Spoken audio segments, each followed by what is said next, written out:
श्री गणेशाय नमः। ओम अज्ञानतिमिरान्धस्य ज्ञानाञ्जनशलाकया चक्षुरुन्मीलितं तस्मै श्री गुरुवे नमः। नमो विष्णुपादाय कृष्णापृष्ठाय भूतले श्रीमती भक्तिवेदांत स्वामी नामिदे। नमस्ते सारस्वती देवी गौरवाणी प्रचारणे निर्विशेष शून्यवादी पाश्चात्य देशदानिरे। श्री कृष्ण चैतन्य प्रभु नित्यानंद श्री अद्वैत गदाधर श्रीवासादि गौर भक्तविंद। हरे कृष्णा कृष्णा कृष्णा हरे हरे, हरे राम राम राम हरे हरे। हरे कृष्णा। तो हम लोग पद्धति सर वाल्मीकि कृत रामायण पर चर्चा कर रहे हैं। आज चौथा दिवस है। पिछले भाग में हमने जाना था कि कैसे दशरथ महाराज ने अपना पुत्रेष्ट यज्ञ किया था। पुत्रेष्ट यज्ञ कैसे हुआ, बाद में क्या क्या विधि थी उसमें। ऋषि श्रृंग को बुलाया गया था। ऐसे राजा रोमपाद आए थे, जनक महाराज आए थे, कौशल राज आए थे, तो बहुत सारे अलग अलग राजाओं को आमंत्रित किया था। ऐसे श्रृंग ऋषि का क्या स्टोरी था वो भी पहले मैंने बताया था, और कैसे पूरा यज्ञ संपन्न हुआ। पहले अश्वमेध यज्ञ हुआ था, उसके बाद पुत्रेष्ट यज्ञ आरंभ हुआ। फिर देवताओं का संवाद हुआ ब्रह्मा जी से कि रावण से पूरी दुनिया है अब वो कोई त्राही त्राही मच चुकी है।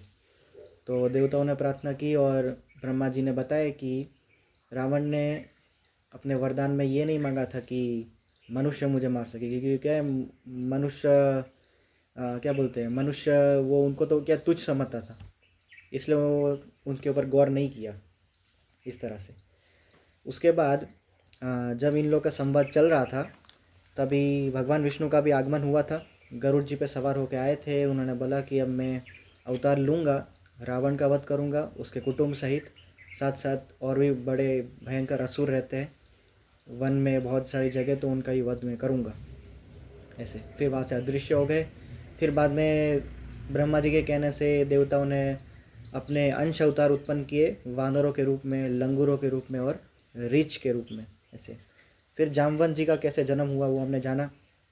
ऐसे ब्रह्मा जी के पुत्र है, इस तरह से रीछ राज उनको बोला जाता है। फिर सभी वानरों का जन्म हुआ। ऐसे वाली, सुग्रीव, हनुमान जी, तार, सतबली, बिंद, ऐसे इत्यादि बहुत सारे करोड़ों करोड़ों वानर उत्पन्न हुए।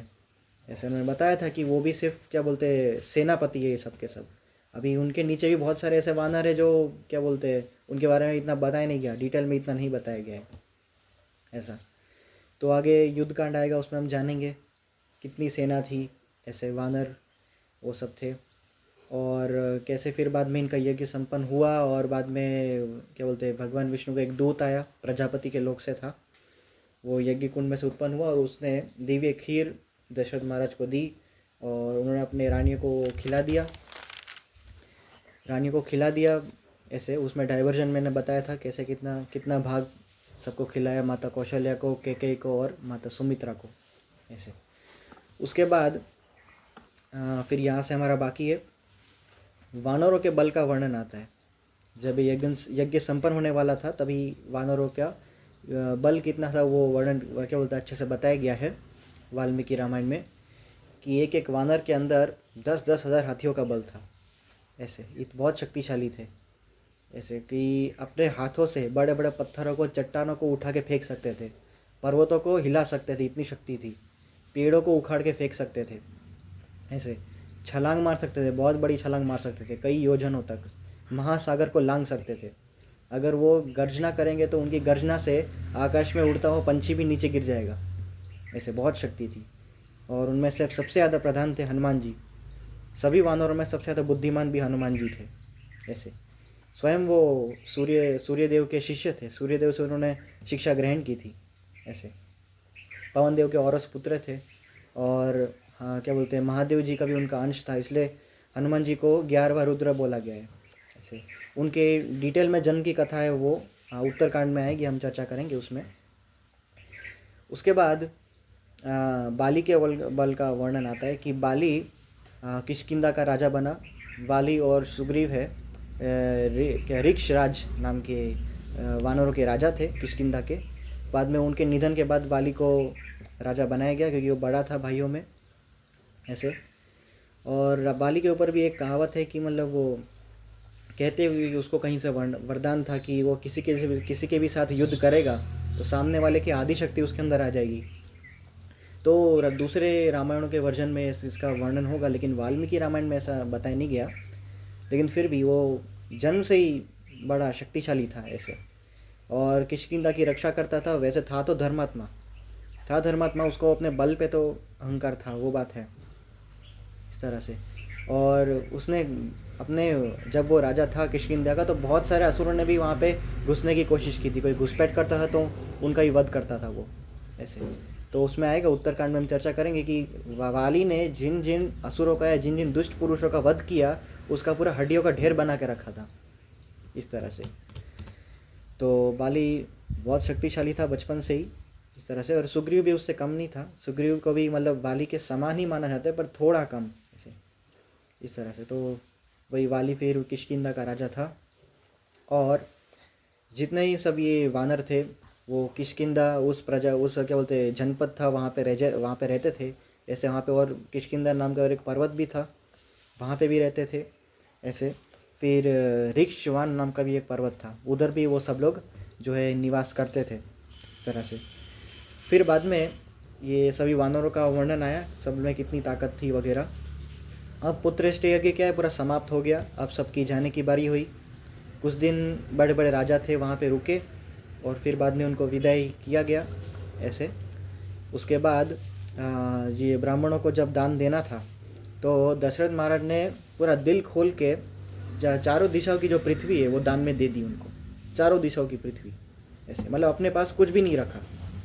तो हमको भी जब भक्ति करते हैं तो ऐसा ही भाव होना चाहिए, क्योंकि ये आजकल का हमारा लोगों का स्वभाव होता है कि हम लोग संग्रह करेंगे, धन संग्रह करेंगे, प्रॉपर्टी लेंगे, गाड़ी लेंगे, सब कुछ संग्रह करते हैं। लेकिन हमको एक बार तो ये जानना चाहिए कि इस दुनिया में हम आए हैं तो फिर खाली हाथी बाद में जाएंगे, खाली हाथ आए तो खाली हाथी जाएंगे। तो जब छोड़ने की बारी आएगी तो मन में कोई मोह नहीं होना चाहिए। जैसे कि युधिष्ठिर महाराज पांचों पांडवों का देखे, तो जब भगवान कृष्ण भूमंडल को त्याग कर चले गए, तो युधिष्ठिर महाराज ने ही बोला कि अब भगवान चले गए तो हमको भी अब प्रस्थान करने का समय आ चुका है। तो पांडवों ने भी बाद में वो महाराज परीक्षित को वहाँ का राजा बना दिया, परीक्षित को, और बाद में वो भी चले गए थे बाद में इस तरह से। मतलब क्या बोलते हैं, स्वर्ग की तरफ चले गए थे इस तरह से। वो फिर महाभारत की कथा है बाद में। उसके बाद तो इस तरह से इससे हमें जानने मिलता है कि अपने अंदर हमें कोई मोह नहीं रखना चाहिए। जब कुछ त्याग करने की बारी है तो मन में दुख नहीं होना चाहिए, क्योंकि हम जानते हैं ये सारी चीज़ें नश्वर है, एक ना एक दिन जाने ही वाला है सब कुछ ऐसे। तो फिर चारों दिशाओं की पृथ्वी दे दी ब्राह्मणों को, और ब्राह्मणों ने बाद में बोला कि हे महाराज, हमको चारों दिशाओं की पृथ्वी आपने दान में दे दी, पर हम वो लेके क्या करेंगे, हमको थोड़ी ना राज्य करना है। हम तो क्या ब्राह्मण हैं, ऋषिगण है इस तरह से। तो हमको थोड़ा एक गाय दे दीजिए और थोड़ा धन दे दीजिए ताकि हमारा गुजरान चल सके। तो इसको बोलते सच्चे ब्राह्मण के गुण, कि जो क्या बोलते थोड़ा सा धन या तो कुछ चीज़ें मिल जाए, थोड़ा दान मिल जाए, तो उसमें वो संतुष्ट रहता है, कोई लालच नहीं होनी चाहिए। क्योंकि क्या है, व्यक्ति के मन में ये जो क्या बोलते इच्छा है, इच्छा ऐसी है कि इच्छा कभी समाप्त नहीं हो सकती, इच्छाएं कभी बूढ़ी नहीं होती। व्यक्ति बूढ़ा हो सकता है लेकिन इच्छाएं कभी बूढ़ी नहीं होती। आज किसी को एक घर मिल गया, कल पूरा गांव मांगेगा, फिर पूरा देश मांगेगा, इस तरह से पूरा भूमंडल मांगेगा, फिर क्या बोलते हैं स्वर्ग का क्या बोलते हैं संपत्ति मांगेगा। तो मांगता ही रहेगा, उसकी इच्छाएं कभी समाप्त नहीं होती। तो इच्छाएं के ऊपर कंट्रोल करना, ये सिर्फ हम भगवान की भक्ति करें, सिर्फ वही हमें इस चीज़ पे विजय दिला सकते हैं इस तरह से। फिर चाहे आप कृष्ण की भक्ति करो, राम की भक्ति करो, या जो भी आप देवी देवताओं को पूछते हो इस तरह से। तो केवल भगवान ने ही बताया कि मेरी शरण में आओगे तो ही तुम्हें बस ये जितनी भी इंद्रिय है वो इंद्रिय में तुम संयम पा सकते हो। जैसे दशरथ महाराज, मैंने बताया था, उनका नाम दशरथ इसलिए भी है क्योंकि उनको अपनी 10 इंद्रियों में पूरा कंट्रोल है ऐसे। तो ये बीच बीच में मैं आपको उदाहरण दे रहा हूँ ताकि इसमें से थोड़ा आप और कथा को अच्छे से समझ पाओ ऐसे। नहीं तो फिर समाज में लोग गलत धारणा बना लेते हैं, ऐसा ना हो। तो फिर बाद में ब्राह्मणों ने भी कुछ धन मांगा और एक गाय मांग ली अपने अपने लिए, और फिर वो चले गए। दशरथ महाराज ने भी उनको फिर दान दिया और सभी को वहाँ से चले गए, और ये पुत्रेष्ठ यज्ञ था वो संपन्न हुआ। फिर बाद में ऋषि श्रृंग थे, उन सबको भी विदाई किया, सभी राजा विदाई हो गए ऐसे। फिर बाद में कुछ समय बाद तीनों की तीनों रानियाँ गर्भवती हुई, और सबसे पहले माता कौशल्या के गर्भ से समय बताया गया कि भगवान राम का जब जन्म हुआ तभी शुक्ल पक्ष में, चैत्र माह के शुक्ल पक्ष में उनका जन्म हुआ। ऐसे चैत्र माह के शुक्ल पक्ष की नक्षत्र में उनका जन्म हुआ। तब नवमी थी, जैसा मैंने आपको बताया था कि नवमी के दिन पहले वो रिक्त तिथि मानी जाती थी, लेकिन भगवान विष्णु ने जब उनको वरदान दिया तो अब नवमी के दिन, जब रामनवमी हो इसलिए मनाते हैं, तो इसलिए नवमी के दिन पे पूरा त्यौहार ही रहता है इस तरह से। तो एक एक दिन छोड़ छोड़ के सभी भाइयों का जन्म हुआ। सबसे पहले राम जी का जन्म हुआ माता कौशल्या के गर्भ से, फिर उनके अगले दिन माता कैकेयी के गर्भ से भरत जी का जन्म हुआ, फिर बाद में उसके अगले दिन, उसके बाद के दिन बाद में लक्ष्मण जी का जन्म हुआ माता सुमित्रा के गर्भ से, और बाद में लास्ट में शत्रुघ्न जी का जन्म हुआ माता सुमित्रा के पुत्र। ऐसे तो सभी का नामकरण हुआ बाद में। राम यानी कि आनंद के सागर। और सभी ऋषि मुनि ने और ब्राह्मणों ने, जो बड़े बड़े एस्ट्रोलॉजर होते हैं, उन्होंने भी यही बताया कि आपके घर में भगवान विष्णु स्वयं 4 पुत्रों के रूप में प्रकट हुए। इस चारों पुत्र स्वयं और कोई नहीं, स्वयं विष्णु है। ऐसे ये स्वयं वासुदेव, संकर्षण, प्रद्युम्न और अनिरुद्ध के अवतार है। ऐसे राम तो स्वयं विष्णु ही थे। ऐसे राम जी है, उनका नाम इसलिए राम इसलिए पड़ा क्योंकि आनंद के सागर, ऐसे सभी से प्रेम भाव रखने वाले और दया का भाव, और एक आदर्श राजा आगे जाके बनने वाले थे, उनका नाम पड़ा राम। फिर भरत यानी कि भरण पोषण करने वाले, सभी के पालन करता, इसलिए उनका नाम पड़ा भरत। फिर बाद में लक्ष्मण जी, उनका नाम का अर्थ है लक्ष्मी की वृद्धि करने वाले, यानी कि जो पैसे की वृद्धि करता है, पैसे जहाँ बढ़ाता है, जिनके होने से पैसा अपने आप अनगिनत होने लगता है। ऐसे लक्ष्मण जी उनका, और लक्ष्मण जी का और एक नाम है शेष। शेष का मतलब है कि एक तो आदि शेष के अवतार भी है, वो भी है, और शेष का दूसरा मतलब भी है जो काम बाकी रह जाता है वो काम लक्ष्मण जी पूरा करते हैं। यानी कि जो भगवान अपना कार्य करने आए हैं, जो काम वो पूरा, क्या बोलते हैं, जो अधूरा रखते हैं वो लक्ष्मण जी पूरा करते हैं। जैसे कि लक्ष्मण जी ने मेघनाथ का वध किया, आगे जाके अतिकाय का वध किया लक्ष्मण, ये बाद में शूर्पणखा का नाक और कान काटा वगैरह। तो जो काम भगवान थोड़ा साइड में रख देते वो काम उनके जो सेवक है आदिशेष के अवतार लक्ष्मण जी वो पूरा करते। वैसे ही जब भगवान द्वापर युग में आए थे भगवान कृष्ण, तो बहुत से कार्य थे वो बलराम जी के हाथों से कराए थे। ऐसे तो ऐसे उनका नाम लक्ष्मण पड़ा। फिर बाद में शत्रुघ्न, उनका नाम का अर्थ है जो शत्रुओं को भी भारी पड़ते हैं। ऐसे ऐसे तो चारों भाइयों का नामकरण संस्कार इस तरह से हो गया। इनका नामकरण पड़ा, और बाद में उनका जब थोड़े बड़े हुए तो उनके अलग अलग, क्या बोलते हैं, आपस में जो लगाव होता है ना भाइयों का, बॉन्ड के बारे में बताया गया। वैसे तो चारों भाइयों में समान लगाव था चारों भाइयों समान एक दूसरे से प्यार करते थे, लेकिन एक विशेषता होती है ना, जैसे राम और लक्ष्मण, इन दोनों का बहुत स्पेशल बॉन्ड था आपस में। वैसे ही भरत जी और शत्रुघ्न, उनका भी आपस में बहुत क्या बोलते हैं, अटूट बॉन्ड था। वैसे चारों भाइयों के अंदर लगाव था, लेकिन एक विशेषता है सभी में, तो राम और लक्ष्मण में ज़्यादा था और भरत और शत्रुघ्न में ज़्यादा था। ऐसे बाकी चारों भाइयों में अटूट प्रेम था इस तरह से। फिर थोड़े बड़े हुए तो उनकी शिक्षा देने की बारी आई। ऐसे चारों भाइयों का कैसे उनका शिक्षा वगैरह हुआ, तो बाद में दशरथ महाराज ने बाद में वशिष्ठ मुनि को बोला कि अब ये मेरे पुत्र इतने योग्य हो गए कि आप उनको शिक्षाएं प्रदान कीजिए। तो फिर वशिष्ठ मुनि ने बोला कि ठीक है, मैं इनके शिक्षा देने का अधिकार लेता हूँ। और बाद में दशरथ महाराज ने बोला कि मेरे सामने आप शिक्षा दीजिए, मैं चाहता हूँ कि मेरे सामने मेरे पुत्र है वो शिक्षा ग्रहण करें। वशिष्ठ मुनि बोला कि देखिए, एक गुरु और शिष्य के बीच में कोई बाधा रूप नहीं होना चाहिए। ऐसे मतलब जब गुरु शिक्षा दे रहे होते तो बीच में किसी और को नहीं पढ़ना चाहिए इस तरह से। तो इसलिए मेरा कहना ये है कि आप महल में चले जाइए, मैं अपने गुरुकुल में इनको शिक्षा दूंगा।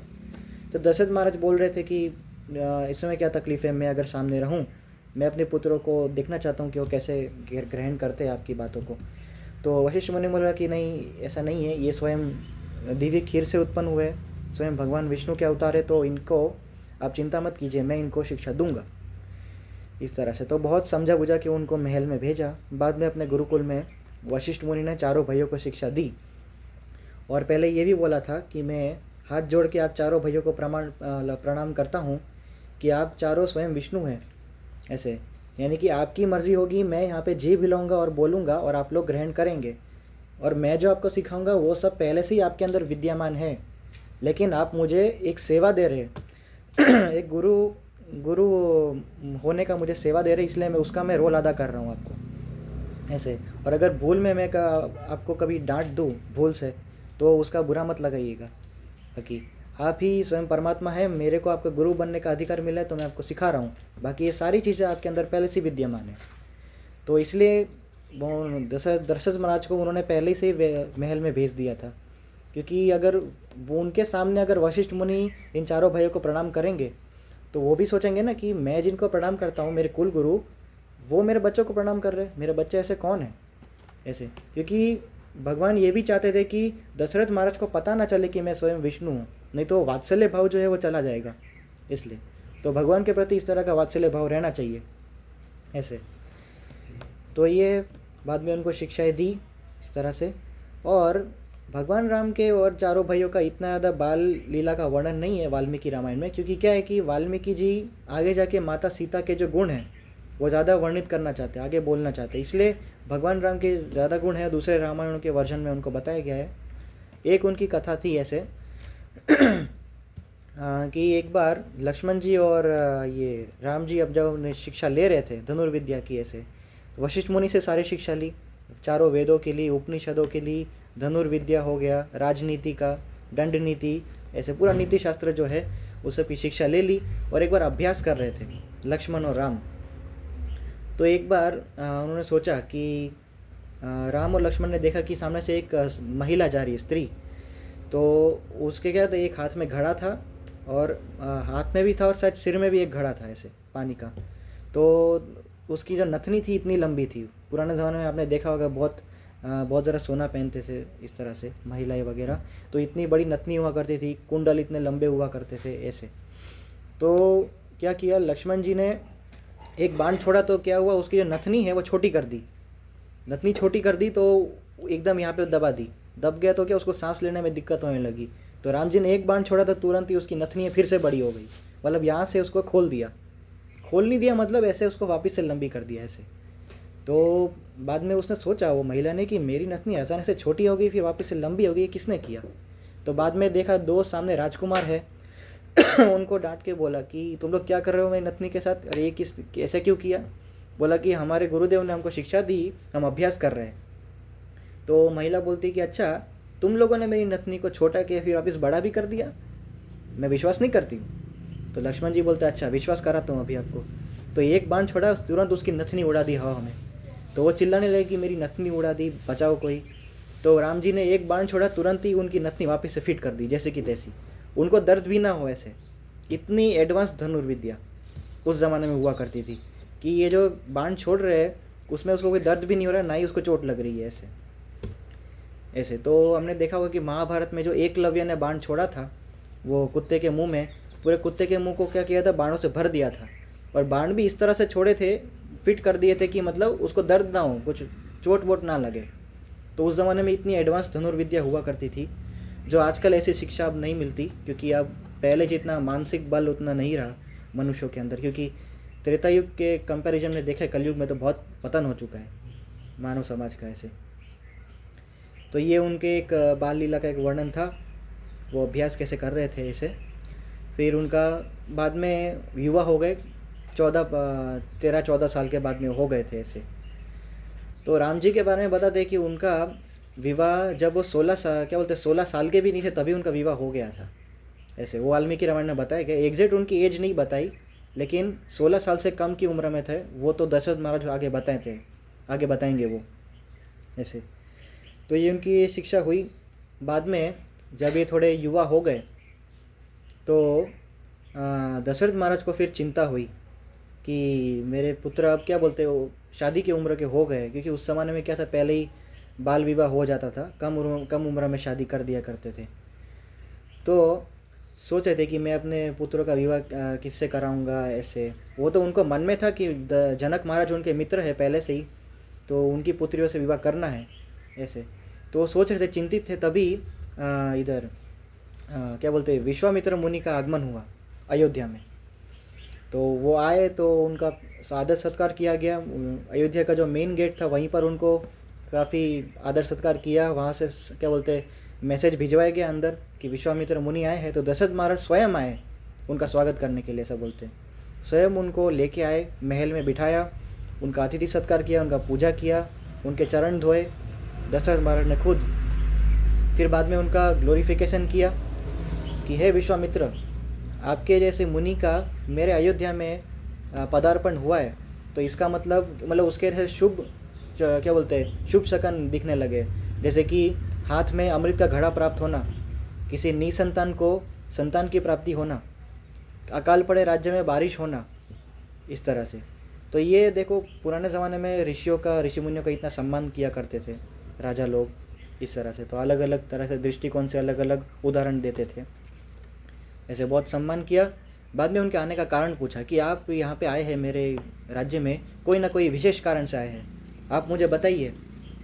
मैं वचन देता हूँ कि आपका कोई भी कार्य होगा मैं पूरा करके दूंगा, मैं वचन देता हूँ, क्षत्रिय का वचन है मेरा। तो विश्वामित्र मुनि ने बोला कि उन्होंने भी बहुत क्या बोलते हैं आदर से उनको बोला कि तुमने मेरा इतना अतिथि सत्कार किया, उसके लिए मैं खूब खूब आभार हूँ तुम्हारे लिए। और तुम इक्ष्वाकु वंश के अतिरथी वीर हो, महान राजा हो, चक्रवर्ती सम्राट हो, और तुम धर्मात्मा हो। तुम अपने वचन से मुकरोगे नहीं, ये भी मुझे भी पता है ऐसे। और मैंने एक यज्ञ करने का संकल्प लिया है, यज्ञ। और उस यज्ञ में क्या है, मुझे बाधा रूप होता है, बाधा आगे बताएंगे कि उस यज्ञ में मैं करूँगा कम से कम वो 6-7 दिन तक यज्ञ चलेगा। और उसमें से लास्ट में एक दिव्य क्या बोलते हैं, सोमरस उत्पन्न होगा, सोमरस। और उस सोमरस को देवता स्वयं ग्रहण करने आएंगे ऐसे। वो देवता ग्रहण करेंगे, उसके बाद ही मेरा यज्ञ है संपन्न होगा। लेकिन ये 2 राक्षस है, मारीच और सुबाहु, ये दोनों मेरे यज्ञ में हमेशा बाधा उत्पन्न करते हैं ऐसे। मेरे यज्ञ को गंदा कर देते हैं, उसमें खून डालेंगे, मांस की वर्षा करेंगे, मल मूत्र कर देते, गंदा कर देते, पूरा अपवित्र कर देते मेरा यज्ञ। तो इन दोनों को मैं रोकना चाहता हूँ। ये मारीच और सुबाहु को ऐसे वैसे नहीं है, ऐसे वैसे राक्षस नहीं है। ये जो मारीच है वो स्वयं इंद्र के समान पराक्रमी है, ऐसा बताया। तो इसलिए मैं स्वयं राम को लेने आया हूँ। अब जब दशरथ महाराज ने राम का नाम सुना तो बहुत ज़्यादा क्या बोलते, दुखी हो गए अंदर से, चिंता होने लगी। और उनको इतनी चिंता हुई अंदर से, क्योंकि उनका वात्सल्य भाव इतना था कि वहीं पर बेहोश हो गए टेंशन के कारण, इतना उनको आघात लग गया। फिर उनको उठाया गया, मंत्री वगैरह जो थे सब उनको होश में लाए, पानी वानी पिलाए, इस तरह से। फिर बाद में दशरथ महाराज ने आराम से सोच के बोला कि ये तो सभी अभी राम जो है उनकी शिक्षा बस अभी ख़त्म हुए हैं, उनको अभी युद्ध में उतरने का कोई एक्सपीरियंस नहीं है, कोई अनुभव नहीं है युद्ध का, इनकी बस अभी शिक्षा ख़त्म हुई है युद्ध की ऐसे। और ये तो ये सिर्फ क्या बोलते नवयुवक बालक है, इनको आप कैसे असुरों के सामने छोड़ सकते युद्ध करने के लिए ऐसे। तो विश्वामित्र मुनि ने बोला कि ऐसा नहीं है, तुम्हारे जो पुत्र है वो स्वयं विष्णु के अवतार है, दिव्य खीर से उत्पन्न हुए हैं, तुम चिंता मत करो, राम को मेरे साथ भेज दो और वही मेरा कार्य संपन्न करेगा। बोला कि लेकिन आपको राम की क्या ज़रूरत है ऐसे, मैं स्वयं आता हूँ ना, मेरी चतुरंगिनी सेना है, अक्षौणी सेना है, वो आपकी सेवा में लगने के लिए तैयार है। मैं स्वयं हूँ, मेरा राजा का कर्तव्य होता है ना कि मैं स्वयं आता हूँ, युद्ध करूँगा ऐसे। तो विश्वामित्र मुनि ने बोला नहीं, मुझे तो सिर्फ राम ही चाहिए ऐसे। ये भी थोड़े हठी थे ऐसे, ऐसे नहीं, उनको पक्का विश्वास था कि ये काम स्वयं राम जी ही संपन्न कर सकते हैं, इस तरह से। तो विश्वामित्र ने बोला, लेकिन दशरथ महाराज ने बाद में बोला कि ठीक है, मुझे ज़रा इनके इतिहास के बारे में तो बताइए, मैं जानूँ तो सही है मारीच और सुबाहु इनका इतिहास कहाँ से जुड़ा हुआ है, किसके पुत्र है, फिर मैं सोचूंगा भेजना है कि नहीं भेजना है ऐसे। तो विश्वामित्र मुनि ने बोला कि ये मारीच और सुबाहु सुंद और उपसुंद के पुत्र है। सुंद और उपसुंद नाम के 2 राक्षस थे, उनके पुत्र है। मारीच स्वयं इंद्र के समान पराक्रमी है, और ये दोनों रावण के प्रतिनिधि है ऐसे। अब रावण का नाम सुना तो फिर और डर गए अंदर से कि इस जगत में कोई भी रावण के सामने युद्ध करने में सक्षम नहीं है, स्वयं मैं भी नहीं हूँ। तो फिर ये तो अभी नवयुवक बालक है, इनको कैसे अब भेज सकता हूँ मैं आपके साथ। उनको भी युद्ध का कोई अनुभव भी नहीं है ऐसे। तो बाद में अब विश्वामित्र मुनि को क्रोध आ गया कि दशरथ, कि पूरे इक्ष्वाकु वंश में आज तक ये अन्याय किसी ने नहीं किया कि कोई किसी ने वचन दिया हो और वो वचन से मुकर गया हो। तुमने मुझे स्वयं बोलने से पहले मुझे वचन दिया था कि कोई भी कार्य होगा तुम संपन्न करोगे, तुमने वचन दिया था, अब तुम वचन से मुकर रहे हो, ये सही बात नहीं है। और अब तो वो खड़े हो गए अपने आसन से। और ऐसा बताया कि जब उनको गुस्सा आ गया ना विश्वामित्र मुनि को, तो क्या बोलते थोड़ा धरती डोलने लगी ऐसे ऐसे, महासागरों में प्रलय आ गया। आगे क्या बोलते स्वर्ग में देवता डर गए, देवता को ही मन में भय उत्पन्न हुआ स्वर्ग में, इस तरह से। तो बहुत गुस्सा हो गए। बाद में बहुत ऐसा ही बताया गया कि कुछ देवता वहाँ पे प्रकट हुए थे उनको समझाने के लिए कि आप शांत हो जाइए, क्योंकि देवता इतने डर गए थे कि उन्होंने सोचा कि अगर इनको शांत नहीं किया ना कोई गड़बड़ करेंगे ये। तो वहाँ पे आए, उनको समझाया गया कि दशरथ महाराज को भी समझाया। उनको पहले विश्वामित्र मुनि को शांत किया, फिर बाद में दशरथ महाराज को समझाया गया कि आपके जो पुत्र है कोई ऐसे वैसे नहीं है ऐसे। तो बाद में विश्वामित्र ने बोला कि ये वशिष्ठ मुनि को पूछो, वशिष्ठ मुनि सब जानते हैं कि तुम्हारे पुत्र में क्या गुण है, स्वयं विष्णु है, वो स्वयं जानते हैं, उनसे पूछो। तो जब दशरथ महाराज ने सलाह लिया वशिष्ठ मुनि से, तो उन्होंने बाद में सांत्वना दिया कि आप चिंता मत कीजिए, आपके पुत्र स्वयं दिव्य खीर से उत्पन्न हुए, विष्णु के अवतार है, ऐसे वैसे कोई उनको मार नहीं सकता और ना ही उनको कोई पराजित कर सकता है ऐसे। तो जब वशिष्ठ मुनि ने सांत्वना दिया तो दशरथ महाराज थोड़े ठंडे हुए। तो यानी कि उनको अपने कुल गुरु वशिष्ठ मुनि पे थोड़ा ज़्यादा भरोसा था ऐसे। तो उनके समझाने से फिर बाद में ये फाइनली मान गए कि ठीक है, मैं राम को भेजूंगा आपके साथ। तो बाद में जब राम जी की जाने को बोला तो लक्ष्मण जी ने ही बोला कि मैं भी स्वयं आऊँगा साथ में ऐसे, इस तरह से। तो ऐसा था कि स्वयं लक्ष्मण जी ने सामने से बोला था कि मैं आऊँगा, या तो विश्वामित्र ने दोनों को ही ले आने को बोला था ऐसे। तो राम और लक्ष्मण दोनों ने डिसाइड किया कि ठीक है हम जाएंगे, गुरुदेव की आज्ञा है और साथ साथ हमारे पिताजी की भी आज्ञा है तो हम करेंगे। तो आशीर्वाद लिया, उनके चरण स्पर्श किए। और वशिष्ठ मुनि ने उनको ये भी सांत्वना दिया था दशरथ महाराज को कि आप चिंता मत कीजिए, ये विश्वामित्र मुनि है, आपके पुत्रों को लेके जा रहे हैं, ऐसे अपना कार्य भी संपन्न कराएंगे, उनको कोई आशीर्वाद भी देंगे, विद्या भी प्रदान करेंगे, उनको बहुत सारे दिव्यास्त्र भी प्रदान करेंगे और साथ साथ विवाह करके भी लेके आएंगे ऐसे। तो आपको विवाह की चिंता हो रही थी ना बड़ी, वो विवाह की भी आपका करा के ले आएंगे, चिंता मत कीजिए ऐसे, इस तरह से। तो दशरथ महाराज ने फिर उनको भेजा और स्वयं राम जी और लक्ष्मण जी विश्वामित्र मुनि के साथ गए ऐसे। फिर बाद में वो अयोध्या की सीमा में पहुंच गए, बाहर निकले और बाद में जो सरयू नदी थी ऐसे, जब शाम हो गई सरयू नदी के तट पे उन्होंने विश्राम किया ऐसे, सरयू नदी के तट पे उन्होंने विश्राम किया ऐसे। और ऐसा बताया कि राम जी स्वयं कुश घास की सैया पे सोए, कुश घास ऐसे होते हैं ना, उनकी सैया में सोए। यानी कि अब राम जी स्वयं पूरा शिष्य का रोल अदा कर रहे हैं। जब वो राजा बनते तो पूरी तरह राजा के जो गुण हैं वो उनमें विद्यमान हो जाते हैं। जब पति का रोल अदा करने होते तो पूरी तरह अपनी पत्नी की सेवा करते हैं, अपने पिता की, अब पुत्र का होता है, पुत्र भाव होता है तो अपने पिता की सेवा करते हैं। अब एक शिष्य बने हैं तो पूरी तरह अपने गुरुदेव की सेवा करेंगे वो ऐसे। तो कुछ घास की सोया पर सोए और रात को उन्होंने वहीं पर विश्राम किया। फिर अगले दिन सुबह हुई ऐसे, और सुबह उठते ही विश्वामित्र मुनि ने राम और लक्ष्मण दोनों को 2 विद्याएं प्रदान की, बला और अति बला, बला और अति बला नाम की 2 विद्याएं उनको प्रदान की ऐसे। सब बताइए, स्वयं देवताओं का मंत्र है और इस मंत्र का तुम पाठ करोगे, उच्चारण करोगे, तुम में अजय बल आएगा, अजय बल। ऐसा बल आएगा कि तुमको कोई पराजित नहीं कर सकता। कभी तुम में वृद्धावस्था नहीं, फिर क्या बोलते बूढ़ापा तुम में नहीं आएगा, वृद्धावस्था तुम में नहीं आएगी, शरीर में कभी भी थकावट महसूस नहीं होगी ऐसे, और एकदम सूर्य के समान तेज तुम्हारा हो जाएगा इस तरह से।